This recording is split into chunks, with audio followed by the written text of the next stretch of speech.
judeus.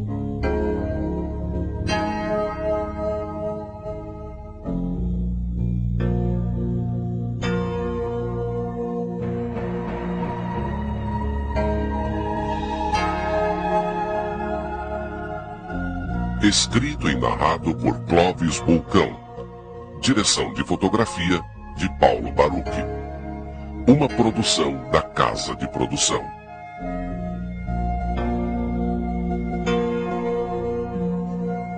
Porto de Amsterdã.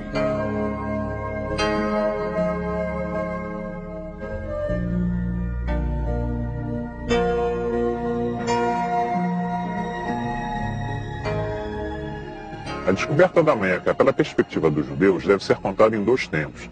Existe um tempo normal que todo mundo conhece, que é a chegada do Colombo, trazendo a bordo dos judeus. Agora, existe também uma perspectiva pré-colombiana. Não estou querendo dizer que os judeus tinham descoberto em segredo a América antes do Colombo, mas que existe algo por trás disso, existe. É isso que nós vamos ver.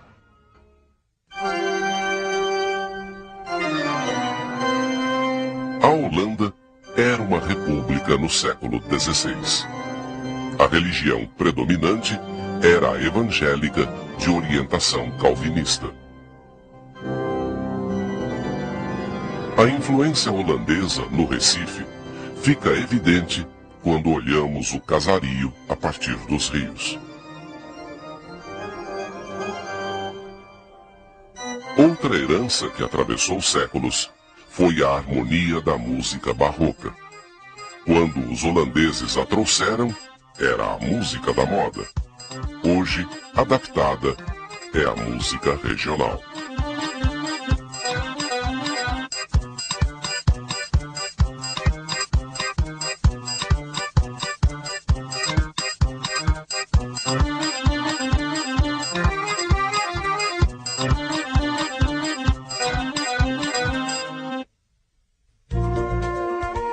Durante mais de 150 anos, a produção do açúcar foi a base da economia brasileira. Entre 1530 e 1680, Recife e Olinda foram centros de comércio dos mais importantes do mundo. Os judeus que vieram da Holanda para o Recife eram de origem portuguesa. Eles tinham sido expulsos de Portugal pela Inquisição. Uma vez no Brasil, os judeus portugueses investiam em fazendas de cana-de-açúcar, tornando-se assim senhores de engenho.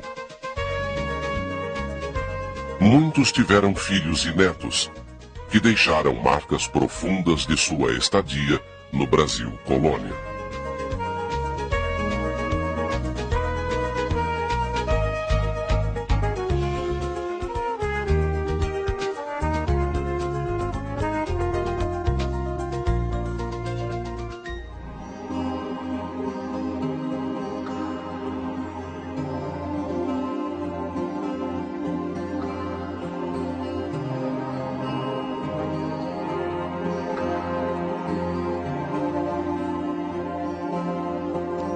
Mas por que essa história dos judeus ficou esquecida tanto tempo? Contar história é um pouco como contar a história de uma família. Isso é, em muitas famílias existem determinadas passagens no seu passado que são omitidas. Em geral, porque elas trazem uma certa vergonha ou elas são desabonadoras para os membros dessa família.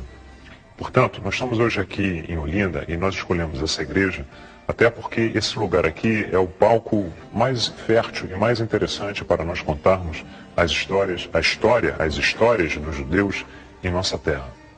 E nós vamos refazer esse percurso, nós vamos contar essa história, tá? Tendo três grandes linhas de pensamento.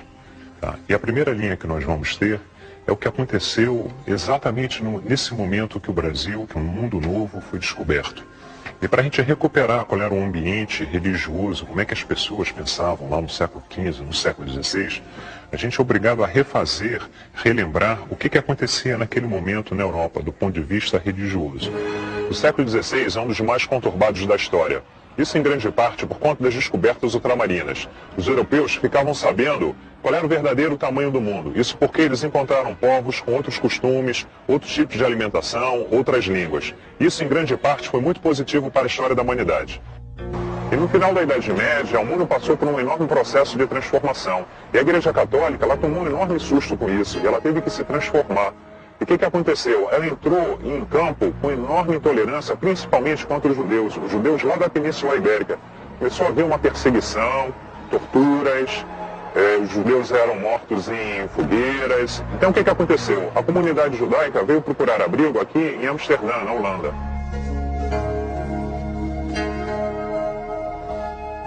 Os holandeses no século XVI já eram famosos por duas coisas: sua incansável batalha contra o mar e sua tolerância política e religiosa.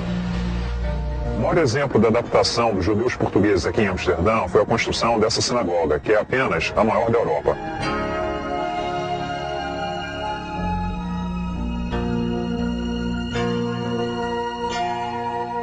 A comunidade judaica portuguesa encontrou em Amsterdã um porto seguro das perseguições promovidas pela Inquisição. Um membro da igreja, Erasmo, ele foi a primeira pessoa a escrever críticas, ele era um padre, críticas que faziam questionamentos sobre a Igreja Católica.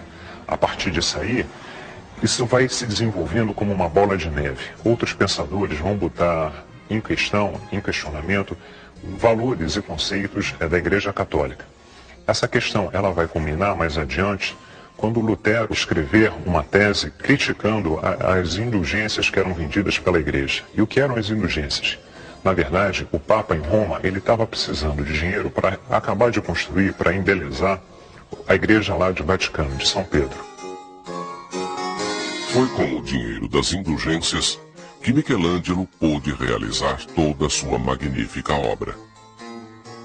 Até hoje, a Capela Sistina é admirada como a obra-prima da sensibilidade católica.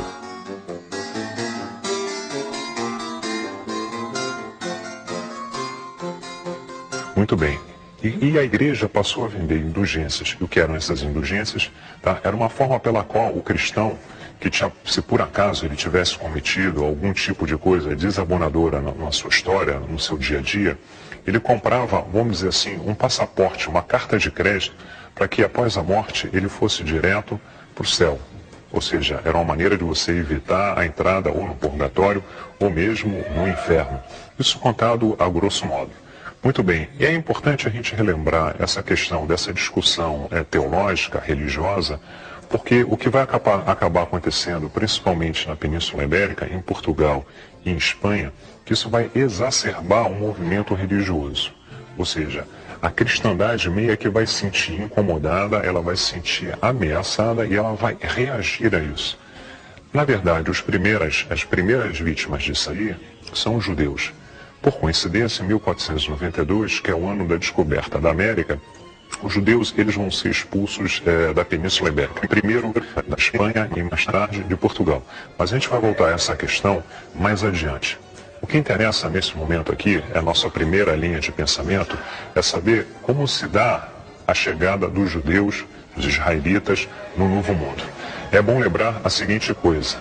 O primeiro cristão novo, ou seja, o primeiro descendente de Israel, a se aproximar do mundo novo, ele estava a bordo da caravela de Cristóvão Colombo.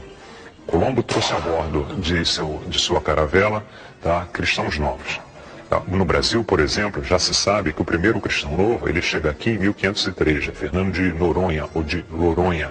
Existe toda uma discussão a respeito da grafia do nome.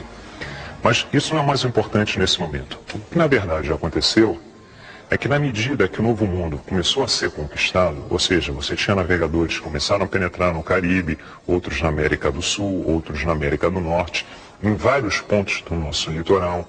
Depois que os espanhóis descobriram a passagem para os mares do Sul, ou seja, para o Pacífico, eles começaram a penetrar também em direção à costa do Pacífico. Muito bem, na medida que o europeu vai desbravando o mundo novo, vai desbravando as Américas, eles vão se tocando, eles vão percebendo que existe uma série de, vamos dizer assim, coincidências entre os habitantes do Mundo Novo, tá, e certas tradições hebraicas. Eu vou tentar ser mais claro. Uma pessoa que está fanatizada pelo ambiente religioso em que vive, ela está apta, ela está mais propensa a fazer determinado tipo de interpretação. E além do mais, a descoberta do Mundo Novo, ela trouxe um grave problema para a cristandade. E por quê? Porque na Bíblia não existe nenhuma menção a essa terra, muito menos a essa gente. E o que fazer? Rasgar a Bíblia? Não, claro que não. A Bíblia, ela pode trazer uma série de fatos de interpretação duvidosa, mas ela é inquestionável do ponto de vista teológico e mesmo do ponto de vista histórico. Quase todas as suas passagens são comprovadas tanto pela história, até mesmo pelos manuscritos recém-descobertos do Mar Morto. Mas muito bem, o que aconteceu? A cristandade achou por um determinado momento que a Bíblia tinha falhado do ponto de vista dessas descobertas. Portanto, cabia à cristandade descobrir uma explicação que desse conta da história dessa gente que habitava o Mundo Novo e dessas terras. E o que começou a acontecer, que por viverem nesse ambiente fanatizado, os europeus foram percebendo, foram descobrindo, foram querendo enxergar uma série de coincidências. Por exemplo, das 600 línguas, no Mundo Novo, mais ou menos, são faladas 600 línguas. Aqui, por exemplo, no Brasil, com o português, são faladas mais ou menos 209 línguas. Em quase todas elas se conta a história dos povos no Mundo Novo a partir do dilúvio. Além do mais, o que acontece? Grande parte dos índios americanos se dizem descendentes de homens brancos e barbudos. Esses conquistadores do Novo Mundo, na medida que eles vão desbravando o continente, eles vão descobrindo uma série de coincidências, como por exemplo, em muitas tribos nas Américas, você tem homens que são circuncisados, assim como o povo de Israel.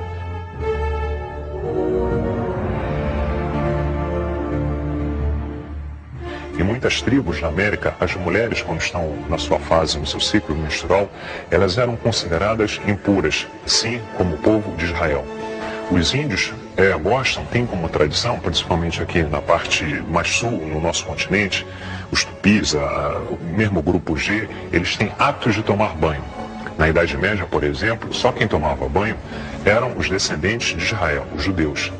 Então, o que aconteceu? Esses europeus, eles vão descobrindo essas falsas coincidências e vão achando que os índios brasileiros, eu estou falando no caso do conquistador português, eles acham que estão, na verdade, de frente, diante de um povo que é descendente das tribos de Israel.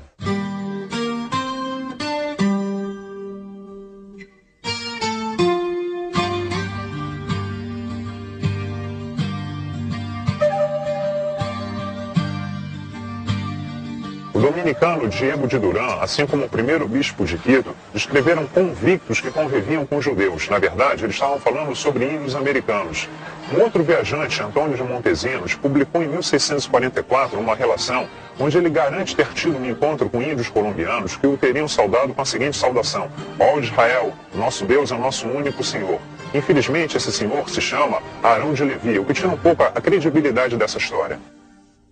Existem determinadas escrituras, e mesmo na Bíblia, existem uma série de problemas que permitiam que os portugueses pensassem isso. Como, por exemplo, o que fala a Bíblia sobre as 12 tribos de Israel? Ela conta, no livro de Reis, que o povo de Israel, o lugar onde o povo de Israel resolveu tomar para si para morar, que é a Palestina, ela foi invadida por Nabucodonosor, lá mais ou menos 730 a.C., e houve uma deportação. E, na verdade, a história vai perder contato com 10 das 12 tribos de Israel. Existe um escrito que fala que uma parte do povo de Israel teria migrado pacificamente para trás num rio chamado Sabation. O problema é que ninguém sabe onde é que esse rio existe, onde é que ele existe, se é que ele existe. Além do mais, na Bíblia, ou seja, no Velho Testamento, a palavra rio, a palavra mar e a palavra oceano, elas, em geral, elas se confundem em sentido e em significado. Portanto, havia uma evidência bíblica que o povo de Israel poderia ter migrado em direção a uma determinada parte do mundo que era completamente desconhecida. Um outro português judeu, refugiado aqui em Amsterdã, escreveu um livro que ficou muito famoso, A Pedra Gloriosa. Inclusive, esse livro foi ilustrado por Rembrandt. Ali, ele também afirma categórico ter certeza que os índios americanos eram descendentes dos hebreus. Se isso tudo já não fosse suficiente para deixar os europeus apavorados, no século XI, um rabino do sul da França, um rabino provençal chamado David Kimchi, ele escreveu um curiosíssimo relato onde ele deixava bem claro que uma parte do povo de Israel teria migrado para uma ilha, e essa ilha, atenção, estou falando de um escrito do século XI, essa ilha já falava de um país chamado Brasil.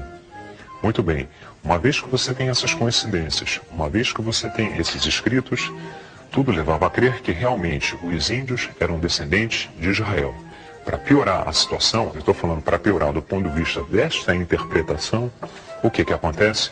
Se você que está me ouvindo agora já teve a oportunidade de escutar hebraico e de escutar tupi ou qualquer língua do ramo tupi-guarani, você vai perceber que existe uma série de coincidências fonéticas. São línguas que são bem parecidas. Portanto, os padres mais ilustrados, quando começaram a chegar no Novo Mundo, esses então foram entrando em estado de pânico, que para eles havia uma série de coincidências linguísticas.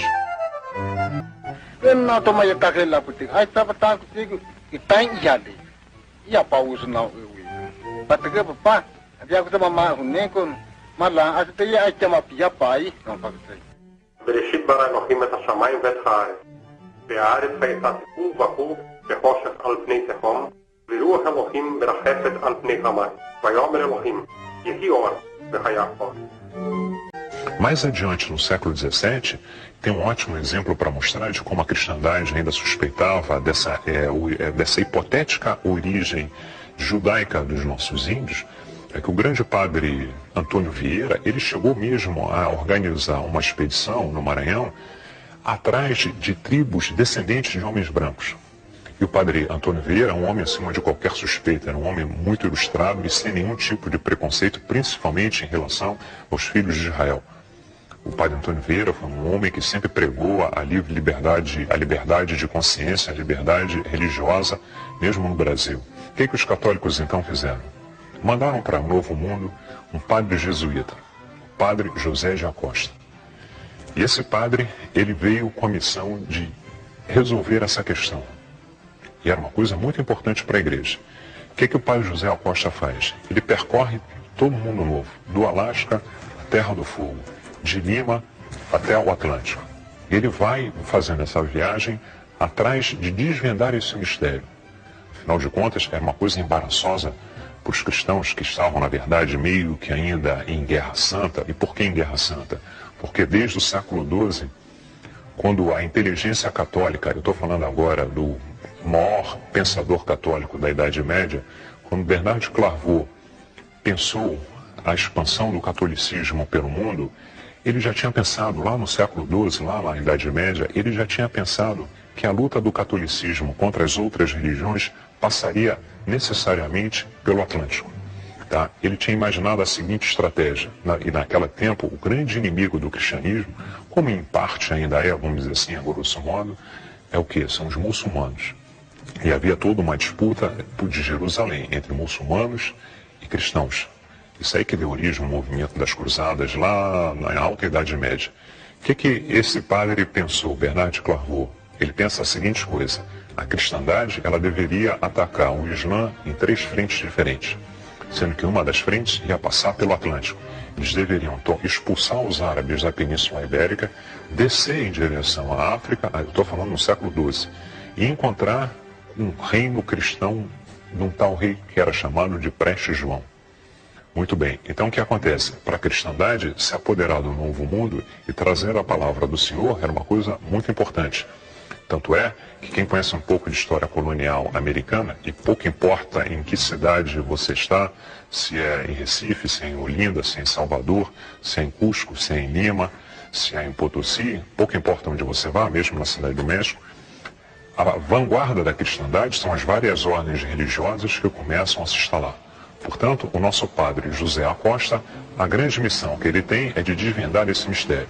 E após viajar 17 anos em todo o continente, ele começa a mais ou menos elaborar uma tese para dar uma explicação a essa questão que tanto afligia a cristandade.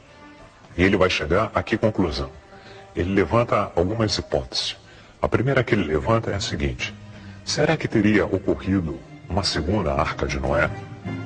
E ele caminha mais ou menos dentro dessa tese. Será que os descendentes diretos de Noé era um navegador, e toda a linhagem de Noé são ótimos navegadores? Será que os descendentes de Noé não fizeram outras arcas e não saíram pelo mundo navegando? Depois ele vai dizer, não, essa tese ela é plausível, mas ela não faz sentido. E por que ela não faz sentido? Porque a própria Bíblia não fala nada de uma segunda arca de Noé, nem de Sem, nem de Caim, nem de ninguém. Muito bem, então essa hipótese não era possível. Teriam sido os anjos que teriam transportado essas pessoas em direção a um mundo novo? Depois ele volta para a Bíblia e diz, mas a Bíblia também não fala nada de anjos transportando pessoas de um lado para o outro. Tá? Muito intrigado, ele resolve então achar, teria sido um cavalo alado? Mas a Bíblia também não fala absolutamente nada de cavalo alado. Ele tinha que dar uma explicação plausível, que todo mundo aceitasse como verdadeira, de como é que essas pessoas tinham chegado nessa terra. Então ele chega a uma conclusão que é muito fácil de se chegar, vamos dizer assim. Claro, muito fácil para nós hoje no final do milênio. Essas pessoas, elas passaram a pé. Logo, somente é preciso descobrir por onde que se deu essa passagem. E ele vai formular uma tese que todo mundo já ouviu falar e praticamente todo mundo aprendeu na escola. Ele vai formular em pleno século XVI, sem nenhum grande embasamento científico e teórico. Ele vai decretar uma verdade que se perpetua através do tempo. Ele vai dizer o quê? Que os descendentes dos índios americanos, eles entraram pelo Estreito de Bering. Ele mesmo imagina que houve um determinado momento que o estreito deve ter secado ou congelado e por aí passaram hordas de seres humanos. Muito bem. De lá para cá, isso foi sendo repetido, mas na verdade falta uma certa base científica. Eu não estou querendo dizer que a tese de Bering ela não seja verdadeira. Claro que ela tem muito de verdadeiro, até porque hoje é aceito, a ciência aceita como verdade, que durante a última era glacial, o Estreito de Bering, no seu ponto mais profundo, ele tem apenas 45 metros. Na última era glacial, o que aconteceu com o nível dos oceanos? Ele recua, e na medida que ele recua, o estreito seca, os povos passam. Isso é cientificamente comprovado. Em parte. E por que em parte?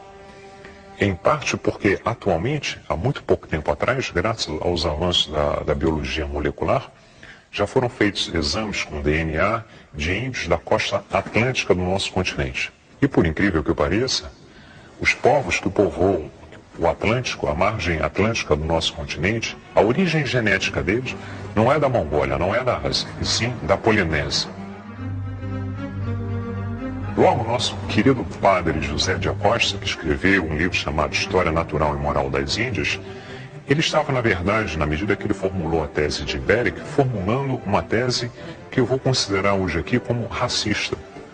E por que racista? Porque ele, sem grandes fundamentos científicos, ele decidiu, e a humanidade acabou comprando a ideia desse padre, que os pais, os avós, os bisavós dos nossos índios eram mongóis. Isso porque eles precisavam dessa explicação. Muito bem, então essa é, na verdade, o primeiro grande acontecimento envolvendo os filhos de Israel no mundo novo.